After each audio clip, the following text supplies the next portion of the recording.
Karena di Sidoarjo itu salah satu epicentrum COVID di Jawa Timur, setelah Surabaya dan Gresik.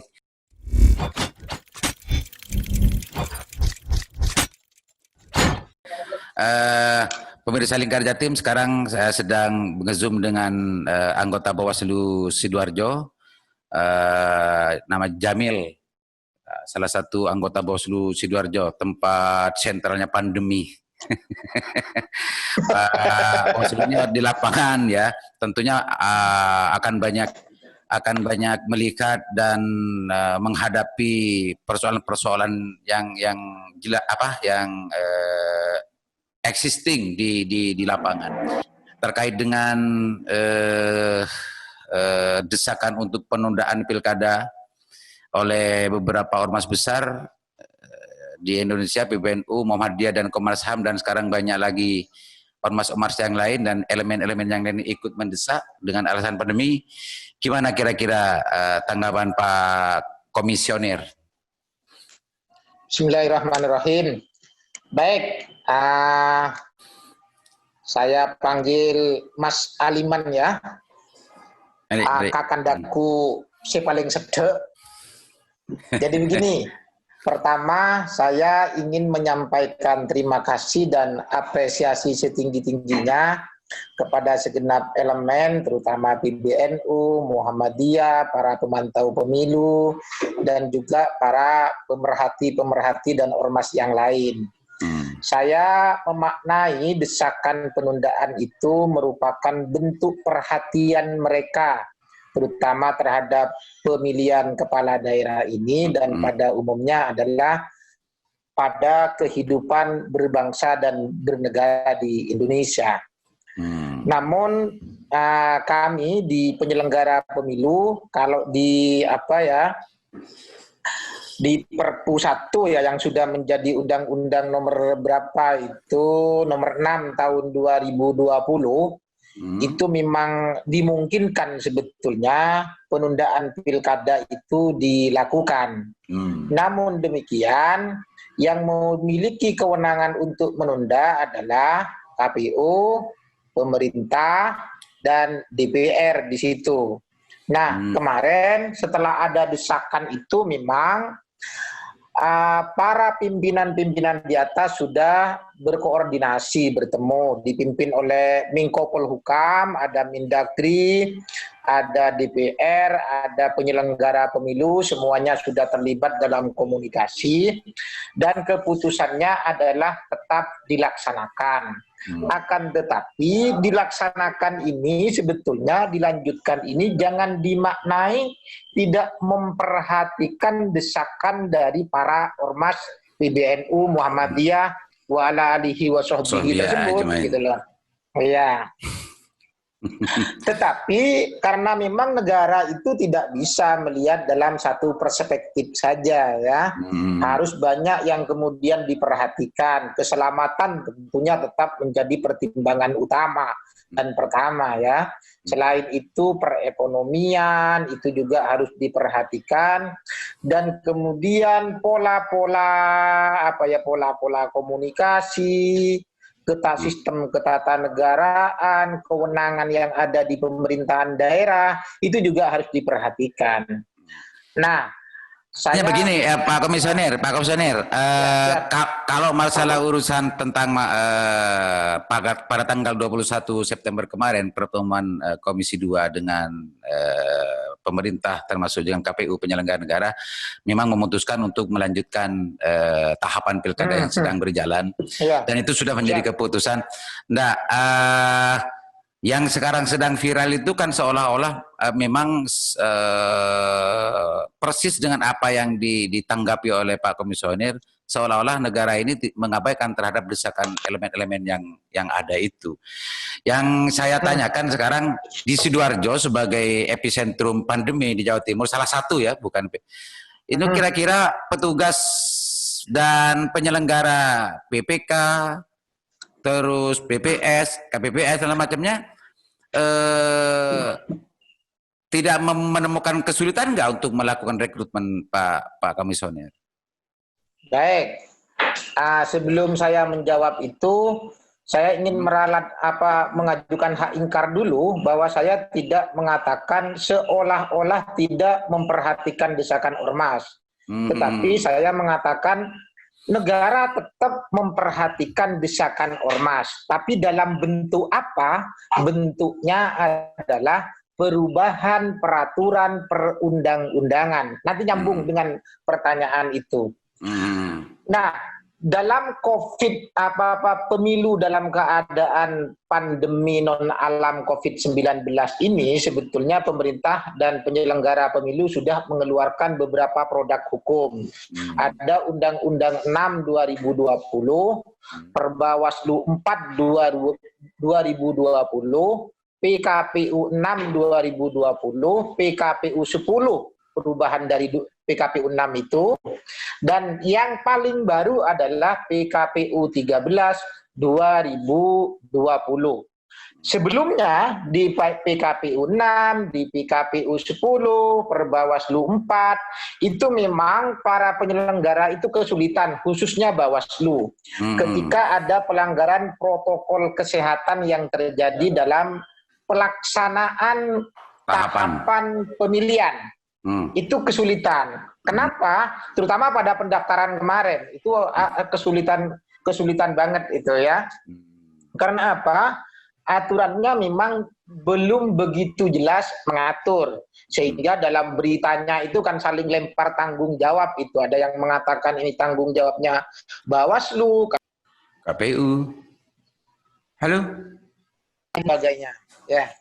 Nah, namun demikian, setelah keluarnya PKPU 13 2016, hasil respon dari desakan penundaan itu, maka pengaturannya lebih jelas, lebih terarah, lebih detail, lebih detail ya, dan insya Allah lebih menjaminlah terhadap keselamatan masyarakat.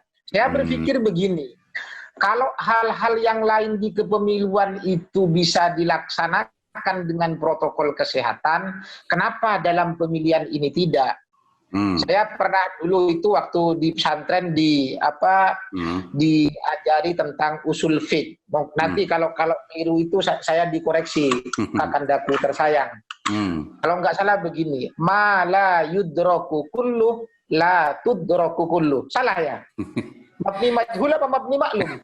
Ya sudah dibaca aja, pemirsa banyak yang paham itu. Iya. Sesuatu yang tidak bisa diambil semua ya jangan dihapus semua, jangan ditinggalkan semua. Begitu kalau nggak keliru. Artinya kita harus berpikir holistik, universal lah dalam menghadapi ini, sehingga apa yang bisa kita lakukan, keselamatan tetap diutamakan, kualitas pemilu juga tidak dikorbankan juga, sehingga kita tata. Nah, begini, Pak Komisioner, ya. Keluarnya PKPU nomor 13 yang baru, saya juga belum pernah melihat dan belum pernah membuka itu browsing itu. Ya. Bawaslu Sidoarjo menganggap itu sudah lebih detail dan bisa untuk menjawab terhadap ketidaktegasan atau persoalan-persoalan sebelumnya yang sempat dihadapi oleh Bawaslu. Saya pikir ya lebih detail, lebih terarah, lebih jelas daripada PKPU 6 maupun PKPU 10. Contoh, yang lebih jelas itu tindakan Bawaslu atau pihak-pihak terkait untuk bisa mendak kalau ada pelanggaran apa gimana? Semuanya. Contoh begini, metode kampanye umpama di PKPU 13 sudah dilarang yang namanya rapat umum itu. Orkesan dilarang, olahraga, kemudian perlombaan, seni tari, panen besar itu juga dilarang. Artinya bentuk kampanye yang sekiranya akan mengumpulkan orang banyak itu dilarang. Semua jenis. Ada metode kampanye dalam pertemuan terbatas. Itu dalam ruangan dengan kapasitas hanya 50 dengan protokol kesehatan yang ketat. Masih ada ruang itu ya? Berarti masih ada di PKPU nomor 14 tentang masalah 13 13 ya? Ada. Tapi indoor. Iya indoor, cuma itu 50 sampai 50 dan segala macamnya 50 orang. dibatasi. Nah, maksudnya Kapasitasnya begini. 50 orang. Ya, Maksudnya begini, gimana? ahli epidemiolog pernah mengatakan, Ya. pernah saya dengarkan penjelasannya. Sekarang ini, apalagi sampai 50, 10 itu sudah 3 orang sekarang sudah terkena. Gitu. Artinya, memberi ruang kerumunan itu tidak bisa apa namanya dimaklumi sekarang kalau bicara tentang masalah Ya. pencegahan COVID. Gitu. Ah. Berarti itu masih keluar ya itu ya? Ada 50 orang, tapi saya yakin PKPU itu tidak ansih dibentuk oleh KPU. Ada banyak masukan-masukan, terutama dari Satgas COVID. Saya pikir ahli kesehatan pasti ada di situ berkontribusi untuk memberikan masukan. Sehingga saya yakin ini memang sesuai dengan protokol kesehatan. 50 orang itu kan tidak protokol juga menggunakan protokol kesehatan. Mungkin yang dimaksud tadi 10 orang yang berkerumun berpotensi terkena COVID kalau tidak protokol. Ini 50 tapi menggunakan protokol kesehatan yang ketat. Mungkin Pak itu Komisioner, hal yang bisa diminimalisir. Pak Komisioner, kita sebetulnya kalau masalah itu biar nanti dibahas tuntas oleh Bawaslu Pusat dan juga KPU. Ya, karena kalau mendengar dan juga melihat dari asas dan dalil serta hujah dari elemen-elemen yang mendesak untuk penundaan, sebetulnya kekhawatiran untuk penularan itu minta agar tidak ada ruang regulasi yang memberikan ruang terhadap kerumunan gitu. Itu memberikan 50 dan macamnya itu dalam perspektif lain itu masih saja memberikan ruang kerumunan dan pelaksanaannya itu kan pikiran idealnya diatur semacam itu. Dalam pelaksanaannya biasanya banyak yang melanggar termasuk para paslon. Nah, yang saya lebih ingin diurai lebih jelas itu di Sidoarjo sebetulnya tentang masalah kesiapan penyelenggara itu yakin tidak kesulitan Pak Komisioner? Kalau urusan rekrutmen kita di masing-masing kecamatan dan masing-masing desa baik KPU maupun Bawaslu itu sudah terbentuk. Kalau urusan tahap pembentukan tenaga ad hoc, tinggal kemudian tenaga di TPS ya. Oh PPS ya. Ya. Di TPS nanti di TPS, KPPS, pengawas TPS itu belum terbentuk nanti menjelang.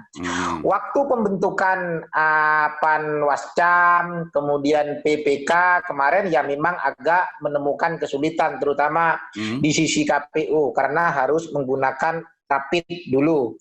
Ketika rapidnya itu reaktif, maka kemudian walaupun dia sudah mendaftar, sudah terpilih harus kemudian diganti. Itu prosedur yang ada di KPU cukup kewalahan dulu, tetapi alhamdulillah itu sudah terlewati. Hari ini tahapannya sudah pendaftaran tadi sudah penetapan ya di Sidoarjo itu memang kan ada 3 calon di Sidoarjo. Ya. Ada nomor 1, nomor 2 yang sudah ditetapkan, sedangkan yang nomor 3 masih tertunda penetapannya karena salah satu di antara nomor urut 3 itu nanti kan otomatis itu nomor 3 ya kalau aturannya itu. Salah satunya terkena COVID memang ketika pendaftaran kemarin sehingga masih tertunda, insya Allah tanggal 28 penetapannya. Begitu. Pak Komisioner, dari rangkaian penjelasan jenengan ini sempat ada kendala gitu dalam rekrutmen PPK ini kan? PPK kan? Sempat memang ada kendala, tapi sudah terlewati dan perspektif suudonnya Bawaslu ketika melihat ada kesulitan semacam ini, apa tidak mungkin itu akan terjadi kesulitan lebih parah lagi ketika nanti masuk dalam rekrutmen PPS, anggota PPS dan KPPS? Begini Pak Aliman, Hari ini pemilihan kepala daerah itu berbeda dengan pemilihan yang sebelumnya karena dalam kondisi COVID-19. Tentu tantangannya juga akan lebih berat. Kalau ngomong kesulitan pasti akan lebih sulit, nggak mungkin memang gitu loh. Tetapi bukan berarti kesulitan itu membuat kita harus menyerahkan, tidak. Sehingga kita harus berpikir secara holistik bagaimana kesulitan itu bisa diatasi, apa yang perlu ditambah di diri penyelenggara, apakah semangatnya, aturannya kemudian didesain sedemikian rupa, sehingga pelaksanaan ini tetap berjalan, tetapi keselamatan tetap terjaga. Berpikirnya akan mungkin seperti itu yang ideal. Itu harapan orang banyak memang seperti itu Pak Komisioner. Cuma ketika kita sudah dihadapkan pada salah satu ada semacam kendala dan dalam tahap rekrutmen ini kalau sampai karena di Sidoarjo itu salah satu epicentrum COVID di Jawa Timur setelah Surabaya dan Gresik. Ini bukan suatu hal yang mustahil akan terjadi nanti ketika sudah masuk ke dalam tahapan rekrutmen KPPS dan PPS, akan banyak orang yang tidak mau. Nah, Bawaslu Sidoarjo tidak melihat potensi ini terjadi? Ya memang karena memang membutuhkan banyak ya, KPPS butuh banyak, PTPS butuh banyak. Memang kita juga jangankan di pandemi. Ya, tidak pandemi saja dulu memang kita kesulitan. Tetapi ya mudah-mudahan lah dengan berbagai cara, dengan berbagai strategi, mungkin nanti juga aturan-aturannya juga akan menyesuaikan bagaimana mempermudah ya rekrutmen dari PTPS. Contoh umpama ini ya, dulu kan PTPS itu harus orang dari desa setempat. Apakah boleh nanti dari desa tetangganya yang penting mau mendaftar ditempatkan di TPS tertentu umpama, itu kan mungkin bisa mempermudah. Atau mungkin bisa menggunakan SDM dari tenaga para mahasiswa. Ya, umur mungkin bisa dikurangi. Banyak hal-hal yang bisa dilakukan lah celah aturan yang sekiranya juga tidak melanggar perundang-undangan, mungkin masih bisa didesain lah aturannya. Kalau aturan sebelumnya itu memang itu bisa, kalau ada keterbatasan logistik bisa disuplai yang lebih dekat. Kalau itu memang kayaknya sebelumnya ada semacam itu. Cuma problemnya ini kan tidak hanya 1-2 kasus, artinya bukan 1-2 TPS. Tapi ini adalah keseluruhan gitu loh. Keseluruhan di Sidoarjo khususnya itu adalah epicentrum dari penularan COVID di Jawa Timur. Ini cuma sedikit pertanyaan kepada Pak Komisioner, potensi-potensi semacam ini kalau memang dirasakan ada, mestinya sekarang harus diantisipasi itu Pak Komisioner. Ya, kan gitu, Pak Komisioner. Itu memang sudah kita pikirkan tentang apa kesulitan rekrutmen tenaga ad hoc paling bawah itu. Tentu kami akan berkoordinasi menyampaikan kepada atasan kami agar kemudian pranata aturan yang kemudian mempersulit rekrutmen itu bisa kemudian dipermudah. Tentang kasus COVID di Sidoarjo, Pak Aliman ya. Tadi kebetulan ada deklarasi di kami di Bawaslu ya, yang mendatangkan Dinda, halo Dinda, sebelum lanjut coba Dinda agak menghadap ke saya. Saya melihat gambar Dinda kurang gitu. Itu bagus, gantengnya biar dilihat orang. Gantengnya itu biar disaksikan orang gitu. Lanjut Dinda. Siap, baik. Tentang COVID ya, tentang kasus COVID di Sidoarjo, tadi Pak PLH itu sudah mengatakan bahwa status di Sidoarjo ini sudah oranye, tapi oranye tipis katanya. Artinya kalau treatmentnya itu tidak bagus, bisa jadi akan merah kembali. Targetnya dalam 1 minggu ini bisa berubah kuning. Nah, Pak Kapolres pun juga tadi mengatakan sudah mulai melandai di Sidoarjo ini. Jam malam juga sudah tidak diberlakukan. Mudah-mudahan lah apa yang sudah prestasi para satgas dengan semua perangkatnya di daerah itu bisa terus kita rasakan manfaatnya dan COVID ini semakin melandai dan bahkan mungkin hijau statusnya. Hijau, jangan sampai ke hitam belutak gitu Pak Komisioner ya. Ya janganlah.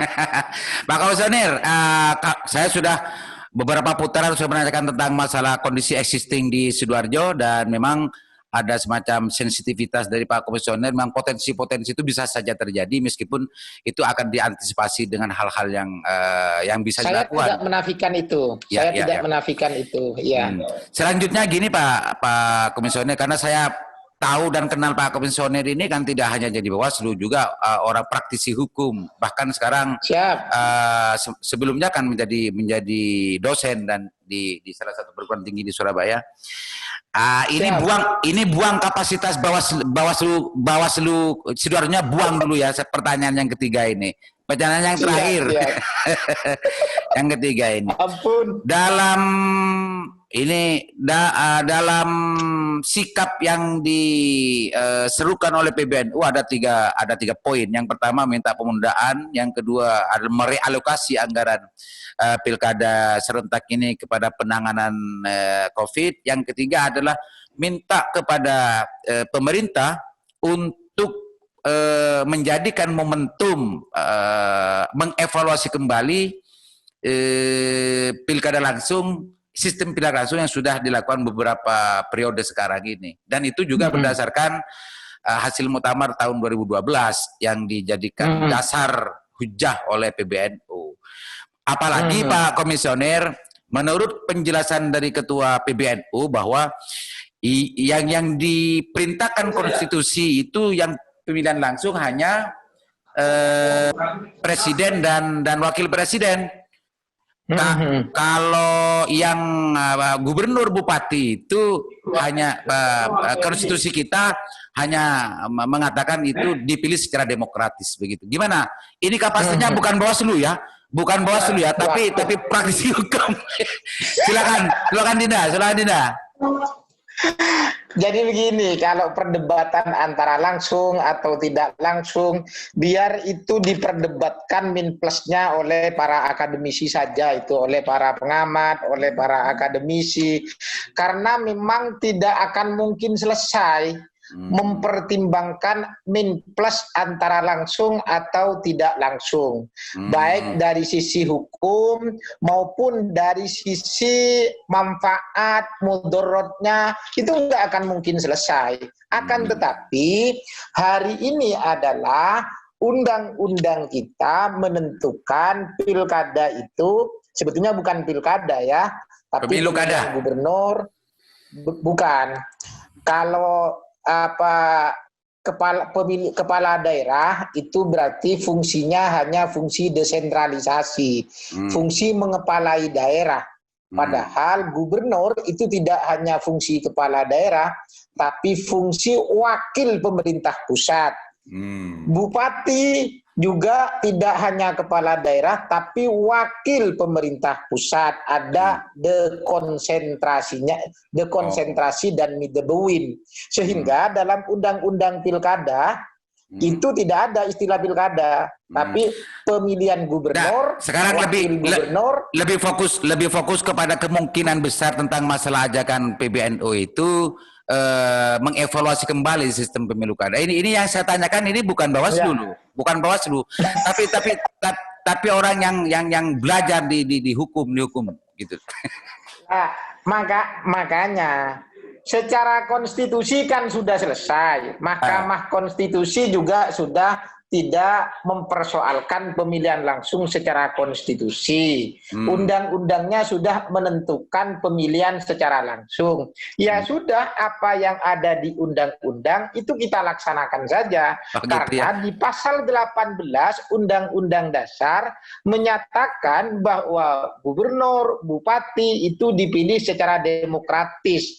Makna demokratis bisa langsung, bisa tidak gitu. Ya kan di situnya saya nanya kepada Pak Pak praktisi hukum ini kan itunya yang Iya. saya tanyain.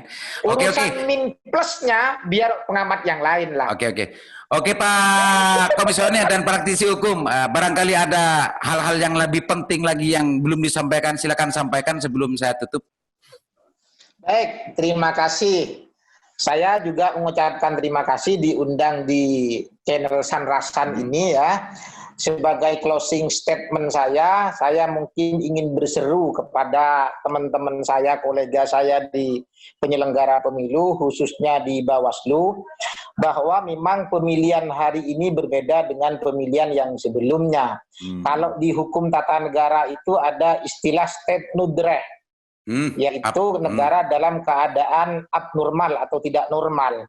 Nah, hari ini mungkin saya mengistilahkan dengan election nudre, pemilihan dalam hukum tidak normal.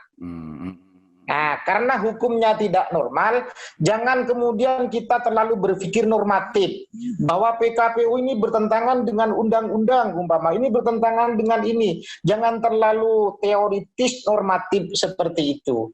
Tetapi yang perlu kita kedepankan adalah keselamatan masyarakat. Karena keselamatan masyarakat merupakan hukum tertinggi.